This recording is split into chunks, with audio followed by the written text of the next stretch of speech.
Hey everybody, this is Everyday Commentary, and this is an overview of this knife. And this knife is the CRKT Seismic. This is a freaking huge knife, and as you can see, I have really used this. I use this to cut up a bunch of boxes right around Christmas time. Probably, I don't know, 20 days after Christmas, we still had a bunch of boxes, and it was just like, oh, these aren't going away. As you can see, it's so big that I really can't put the whole thing into frame without laying it down. But compared to the mini grip, it's a behemoth, like butt to butt, and this thing has like well over an inch on it, and that's because this knife is gargantuan. This knife is the first knife to sport the Flavio Icoma designed deadbolt, and it was a knife that CRKT sent me for review. So I'm going to give this knife a review, our overview. I'm going to tell you a little bit about the knife, give you some comparisons and specs, and then tell you what I like and what I don't like. So, first of all, this knife runs on 1.4116 steel. I believe it's by Krupp. It's the steel that they use in Victorinox Swiss Army knives. It also has a G10 handle, an aluminum back spacer, and it's sporting this new clip that's on quite a few of the 2019 CRKT knives. It's actually a really great clip. I like the clip a lot. It's not like ginormous, but it's not so small that it feels weird and gives you the pendulum effect. The big deal on this knife is that it sports this, and this is the deadbolt.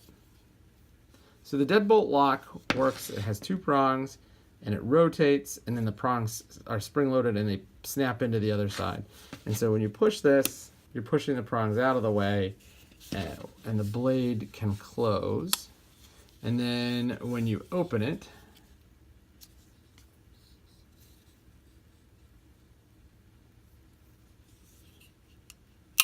the prong falls in. So there's like two prongs of different shortness. This one prong is the one that's pushed by the, what's it called? And this prong is the one that locks the blade. And so I imagine that this one acts as a blade stop, and there's an internal path cut here. I haven't taken the knife apart, so I don't know, but that's my guess. The knife is super easy to use. You can close the knife, you can open the knife, and you can close the knife with one hand. The flipper is good. I mean, we are talking about a truly massive knife. The blade is 4 inches long. The handle is like 5 inches long. The overall weight, I think, is like close to 7 or 8 ounces. I mean, it's a massive knife. Here it is next to the mini grip. Closed.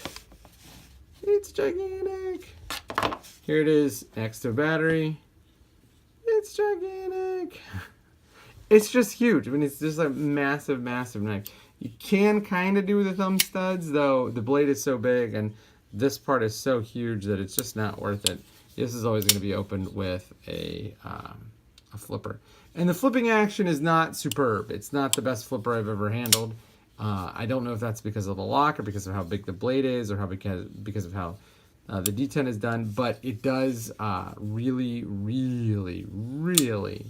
snap loud. I mean, the combination of the big fat blade hitting whatever stop is in there, I think it's the thumb studs or an internal stop pin in the deadbolt, and the deadbolt spring snapping open. There is really no subtle way to open this CRKT Seismic. It's too big and too loud. This thing will scare the bejesus out of people. This is not a knife you take to a kid's birthday party. Things that I like. I like the deadbolt lock. In processing all the boxes, I really push this knife to what I feel is close to the limit of use before you cross into the world of abuse. I mean, I don't know exactly what abuse testing proves, because given enough time and enough force, you can break anything. But it did everything I asked it to do, and I probably would not have done that with a knife that did not have such a substantial lock and such a beefy size. It really handled things nicely. And I can tell you, I wrenched on it, I twisted, I pulled, I probably did a little prying with it. And even all the way out here at the end of the tip of the 4 inches, there is not a smidge of blade play. The lock is still really great. The edge is destroyed. I freaking killed this edge. I mean, there is no edge left. I just decimated this edge. I mean, it got worked over by so much cardboard. So, got to put a new edge on it, but I'm sure once I do, it'll be really quite good. There we go. So, love the lock.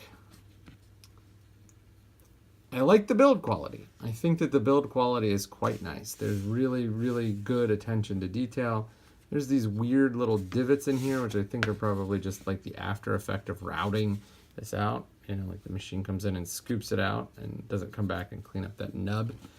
But beyond that, it is really quite nice. I mean, the grind lines are good. The plunge lines are pretty darn even. Even this little weight reducing swedge here is nice. I really like the build quality, especially given how inexpensive this knife is. The design is not my favorite thing. It's a little too, it's not, I guess, tactical or whatever. It's a little too much. It's just too thick, right? It's just too thick. There's no reason to make a knife this thick. I guess maybe if you wanted to show off how brawny your lock is, you put it on a brawny knife, which makes sense from a marketing standpoint. But this knife is just huge. I mean, it's really, really heavy. It's really, really thick. It's really long. Like, you're not taking this knife with you unless you're going to do purpose, and unless you're taking it for a specific purpose. Like, you're carrying this knife to do it, whatever it is you are going to do. Not, you know, like you just slide this in your pocket into your EDC. The tang here is not exposed, but it is a little pokey. I prefer that not to be there. And I know that they had to do the aluminum backspacer to save weight, because otherwise the knife would be 10 ounces.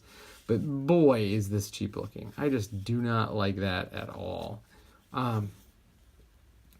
They could have eased a few of the edges on the G10, like right there. I mean, it's just a little too crisp. It's not anything offensive. But instead of doing this sort of cove kind of thing, this little scoop out, if they did a round over, that would have been a lot better. But none of these things are real deal breakers.